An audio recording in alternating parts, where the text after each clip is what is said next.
નમસ્કાર મિત્રો, મારું નામ છે ડૉક્ટર શૈલજા પટેલ. હું શ્રી બીજી પટેલ કોલેજ ઓફ ફિઝિયોથેરાપીમાં છેલ્લા 10 વર્ષથી સેવા આપી રહી છું અને આસિસ્ટન્ટ પ્રોફેસર તરીકે વર્ક કરી રહી છું.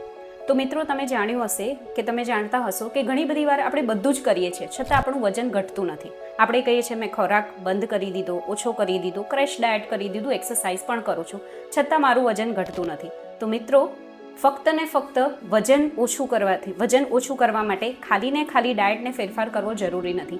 ઘણા બધા કારણો છે ઓબેસિટી થવાના, જેમાં સમાવેશ થાય છે વધારે કેલરીવાળો ખોરાક, બેઠાડું જીવન, માઇક્રોબેક્ટેરિયા અને એની સાથે સાથે હોર્મોન. તો ચાલો મિત્રો, હવે આપણે આગળ જોઈશું કે ઓબેસિટી શું છે તથા એને કેવી રીતે કંટ્રોલમાં કરી શકીએ છીએ.